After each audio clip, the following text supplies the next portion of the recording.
Our channel carat জড়িতে তোমাদের সবাইকে জানাই স্বাগত। সবাই কেমন আছো? আশা করি সবাই ভালো আছো। তো দেখো, আজ আমি তোমাদের সামনে হাজির হলাম এক নতুন রেসিপি নিয়ে। এটা হলো বাঁধাকপি।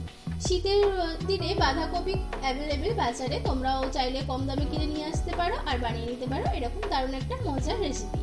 তো দেখো, আমি এখানে একটা বাঁধাকপির 4 ভাগের 1 ভাগ নিয়ে নিয়েছিলাম কোপ্তে বানানোর জন্য। তো দেখো, আমি খুবই সুন্দর করে এটা কেটে নিয়েছিলাম। একদম সরু সরু করে কেটে নিতে হবে, তোমরা চাইলে আরও সরু সরু করে কেটে নিতে পারো। দেখতেই পেলে আমি কীভাবে কাটলাম। এরপর আমি নিয়ে নিয়েছিলাম 2টো পেঁয়াজ, তোমরা দেখতেই পেলে পেঁয়াজগুলো আমি নিয়েছিলাম আর স্লাইস করে সেটাকে কেটে নিয়েছিলাম। এরপরে দেখো, বাঁধাকপিটা আমি খুবই ভালোভাবে ধুয়ে জল ঝরানোর জন্য একটা রেখে দিয়েছিলাম চুপড়ির মধ্যে। তো সেটা আবার জল ঝরানো হয়ে গেছে। যে পাত্রে আমি ম্যারিনেশন করবো বাঁধাকপিটা, সেটা আমি নিয়ে নিয়েছি। তো দেখো, বাঁধাকপি নেওয়ার পর পেঁয়াজগুলো দেখতেই পেলে স্লাইস করে কেটে নিয়েছিলাম। তো সেই স্লাইস করা পেঁয়াজগুলো আমি দিয়ে দিলাম বাঁধাকপির মধ্যে। এরপরে দেখো, আমি কুচিয়ে নিয়েছিলাম কাঁচা লঙ্কা 4টে নিয়েছিলাম, একদম ছোট ছোট করে কুচিয়ে নিয়েছিলাম। তোমরা তোমাদের যদি ঝাল খেতে একটু পছন্দ করো তো আরও বেশি দিতে পারো, আর কম খেলে কম দিতে পারো। তো দেখো, তারপরে আমি নিয়ে নিয়েছিলাম রসুন নিয়েছিলাম মোটামুটি 8 কোয়া মতো। তো সেই রসুনগুলোকে একদম মিহি মিহি করে কুচিয়ে নিয়েছিলাম। আর নিয়েছিলাম কিছুটা আদা, খুবই ছোট্ট ছোট্ট করে কেটে নিয়েছিলাম।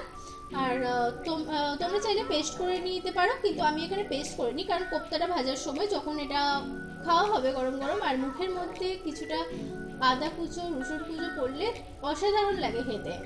তো দেখো, তারপরে আমি দিয়ে দিলাম 4 চামচ বেসন, দিয়ে দিলাম 2 চামচ চালের গুঁড়ো, দিয়ে দিয়েছি 1 চামচ কর্নফ্লোর। এরপর আমি দিয়ে দিচ্ছি 1/2 চামচ হলুদের গুঁড়ো। ভিডিওটা না টেনে তোমরা পুরোটা দেখতে থাকো, আশা করি তোমাদের অনেক ভালো লাগবে। তারপরে দেখো, এখানে দিয়ে দিলাম ধনের গুঁড়ো।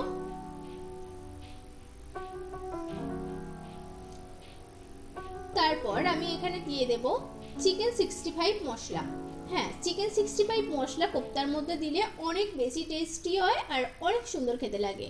তোমরা এটা যে কোনো মুদি দোকানে পেয়ে যাবে মাত্র 10 টাকার বিনিময়ে। তো দেখো, 10 টাকার প্যাকেট তোমরা কিনে আনতেই পারো, এটা কোপ্তা বানানোর জন্য খুবই সুন্দর লাগবে খেতে। আর দেখো, এখানে দিয়েছি আমি কাশ্মীরি লঙ্কার গুঁড়ো আর দিয়েছি লঙ্কার গুঁড়ো। তারপর দিলাম কিছুটা পরিমাণ কালো জিরে। দেখতে পেলে আমি দিয়ে দিলাম এগুলো সমস্ত কিছু। এরপর আমি একটা দিচ্ছি আলু, ম্যাশ করে রাখা আলু। এটা আমি সিদ্ধ করে রেখে দিয়েছিলাম, তো কোপ্তা বানানোর জন্য আমাদের লাগবে এটা। তো এর মধ্যে আমি দিয়ে দিলাম আলুটা। তারপর আমি এখানে নিয়ে নিচ্ছি একটা ডিমটাকে দেখো আমি ফাটিয়ে দিয়ে দিচ্ছি। বর্ষার দিনে বা সন্ধ্যেবেলা চায়ের আড্ডায় বা ছুটির দিনে তোমরা এরকম একটা সহজ রেসিপি বানিয়ে বাড়িতে খেতেই পারো। খুবই সুন্দর আর খুবই টেস্টি হয় এই বাঁধাকপির কোপ্তা। তো দেখো, আমি তারপরে দিয়ে দিলাম কিছুটা পরিমাণ লবণ, আন্দাজ মতো। তোমরা লবণটা নিজেদের টেস্ট অনুযায়ী দিও। তো দেখে নাও। এবার আমি সব কিছু উপকরণ খুব ভালোভাবে হাতে করে মিশিয়ে নিচ্ছি। আর খুবই ভালোভাবে এটাকে মাখতে হবে হাতে করে। যতটা সময় ধরে হাতে করে এটা মেখে নেবে ভালোভাবে, তো ততটাই মজাদার এই রেসিপিটা তৈরি হবে। তো দেখো, আমি বেশ সময় ধরে এটা মেখে নিয়েছিলাম। দেখতেই পাচ্ছ কতটা সুন্দরভাবে আমার মাখানোটা হয়ে গেছে। তো এরপরে আমি চলে এলাম গ্যাসের কাছে। গ্যাস ওভেনটা আমি চালিয়ে দিয়ে দিলাম উপরে একটা কড়া দিয়ে। তো কড়ার দিয়ে একটা তেল দিয়ে দিলাম, কিছুটা পরিমাণ বেশ সাদা তেল দিয়ে। তেলটা গরম হওয়া পর্যন্ত আমাদের ওয়েট করতে হবে। তো দেখো, গ্যাসের ওভেন আমি একদম স্লিমে রেখেছি।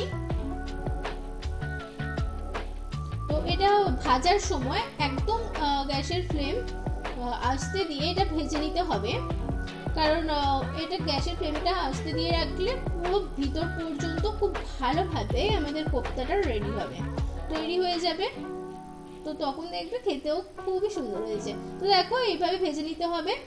তো আমার এক পিঠ ভাজা হয়ে গেছে খুব ভালোভাবে, আর অন্য পিঠটাও আমি ভেজে নিচ্ছি। ভাজার কাজটা তোমাদেরকে খুবই ধৈর্য সহকারে করতে হবে। আর আমার চ্যানেলে যারা নতুন আসছো তাদের এই সহজ রেসিপি ভালো লাগলে আর যারা রান্নার রেসিপি পছন্দ করো তাদের যদি ভালো লেগে থাকে চ্যানেলটাকে লাইক করো, কমেন্ট করে জানিও তোমাদের বক্তব্য, আর তোমার বন্ধুদের সাথে শেয়ার করে দিও। পাশে থাকা বেল আইকন অবশ্যই প্রেস করে দিও যাতে আমরা কোনো ভিডিও দিলে তোমার কাছে সেটা পৌঁছে যায়। সাবস্ক্রাইব করে দিও চ্যানেলটা। তো দেখো এরপরে আমি কোপ্তাগুলোকে তুলে নিলাম খুবই লাল লাল করে ভেজে। দেখতেই পেলে কতটা সুন্দরভাবে ভাজা হয়েছে। এবার আমি তুলে নিচ্ছি।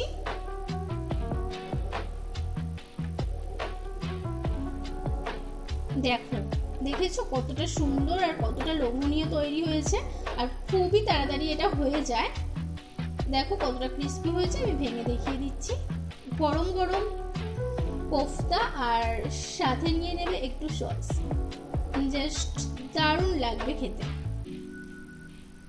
তো কেমন লাগলো ভিডিওটা জানিও। ততক্ষণের জন্য সবাই সুস্থ থেকো, ভালো থেকো, সাবধানে থেকো।